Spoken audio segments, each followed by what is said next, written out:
Ne résume pas, mais englobe en tout cas. Les deux versets en tout cas. Ok. Jésus croissait en sagesse, en stature et en grâce devant Dieu et devant les hommes. Il fait très chaud ici. Si on peut ouvrir la stèle. Voilà. Je voudrais traiter, pas directement de ces deux passages, de versets que nous venons de lire, chers amis, frères et sœurs, Église de Dieu Tout-Puissant. Mais je voudrais vous parler de quelque chose qui est dans l'actualité. Nous sommes, vous avez bien compris que nous sommes aujourd'hui le 3 juillet 2011. C'est le premier dimanche du mois de juillet. Et le mois de juillet fait partie, nous rentrons, si vous voulez, dans le deuxième semestre de l'année 2011. En principe, okay, tout comme chaque entreprise, chaque société, okay, à la fin de l'année, nous devons établir ce qu'on appelle un bilan. Le bilan. Mais des hommes bien avertis, des patrons, des affairés, des hommes d'affaires bien avertis, nous sommes aussi des hommes d'affaires. Amen. Parce que nous nous occupons de l'affaire de notre Dieu. Yes. Nous sommes des affairés, nous sommes des excellents bien-aimés. Yes. Affairés. Alléluia. Et donc, nous sommes avertis aussi, un entrepreneur, son but, c'est toujours d'évoluer. Okay? On va établir un bilan, on va faire une sorte d'autocritique, on tire des leçons en vue de l'évolution. Dans le Seigneur, bien-aimé, et cette pensée, je voulais dire, cette pensée ne vient pas de l'homme directement. Cette pensée vient de l'homme. Cette logique, cette sagesse vient de Dieu. Cette pensée, cette logique vient de Dieu. Alléluia. Si l'homme, il a trouvé une telle sagesse, c'est parce que l'homme a été créé à l'image de Dieu, selon la ressemblance de Dieu.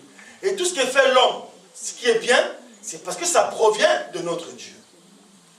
Amen, non? Donc cette méthode de comprendre, de vouloir savoir comment je peux rentrer dans le progrès, dans un mouvement dynamique de croissance, dans un développement. C'est ce que Dieu veut pour nous, pour chacune de nous. Vous savez l'image de l'Église? L'Église, c'est une famille, c'est un corps dynamique qui bouge, qui avance. Avancer veut dire quoi? Avancer, nous allons quelque part, nous montons. Je l'ai souvent expliqué ici. C'est toujours de progrès en progrès. Alors, dans notre vie ici, nous sommes maintenant au mois de juillet. Nous avons commencé au mois de janvier. Il s'est passé pas mal de choses, tant personnel que collectif. Ça peut être dans ma propre maison. Ça peut être aussi là où je travaille. Ça peut être aussi à l'église, dans mon entourage. Il s'est passé des choses. Donc, je suis en droit de savoir quel est maintenant mon niveau. Je suis arrivé où? Tu es arrivé où, mon frère, ma soeur? Est-ce que tu es toujours stationnaire?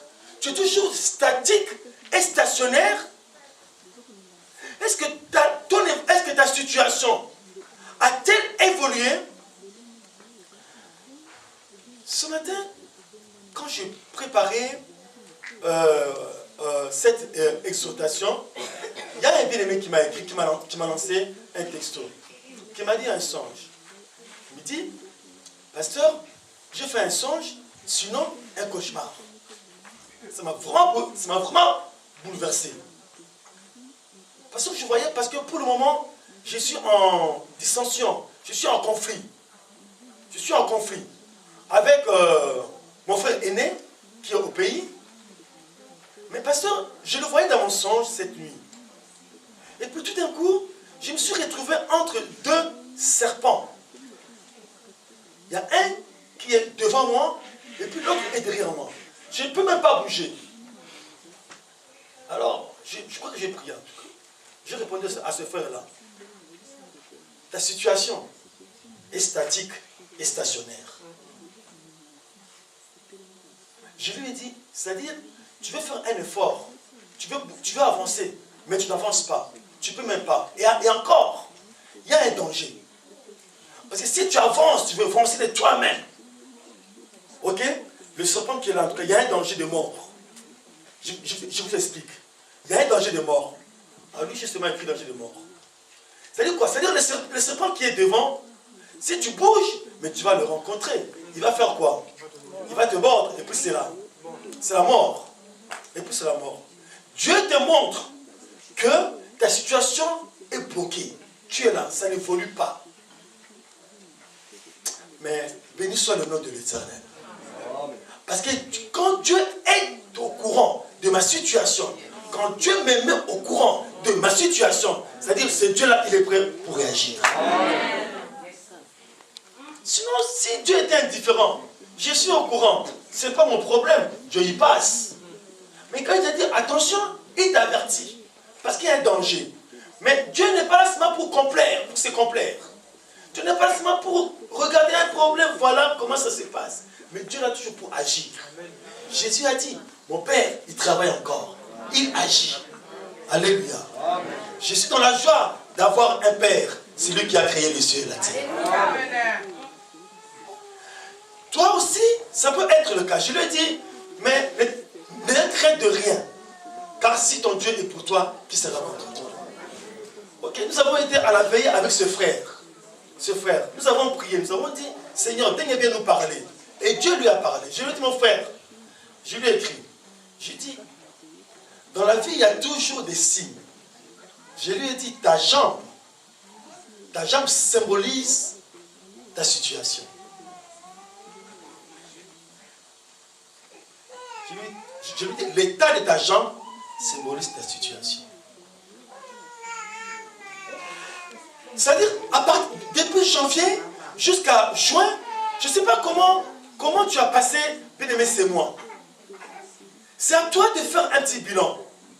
Tu ne peux pas rester indifférent, nonchalant. Ça dit, bon, ok, tu continues. Oui, la vie passe. Le lendemain matin, tu te réveilles et puis bon, c'est la même chose. Non, ce n'est pas une vie ça. Ça, c'est vivoter. La Bible dit que Jésus-Christ, Luc 1, au verset 80, 2, 40 et 52. La Bible dit, lui, il croissait. Il grandissait. Nous avons ici la croissance. Nous avons ici de progrès en progrès. Alléluia. Mais comment il grandissait, comment il progressait, comment il se développait? Trois choses. On dit en stature. En stature. On dit en sagesse. C'est-à-dire, s'il y avait une petite sagesse, le lendemain, il y a eu un écran, il y a eu une image, il y a eu un autre niveau, Tu ne peux pas toujours, dans le Seigneur, rester toujours au niveau premier.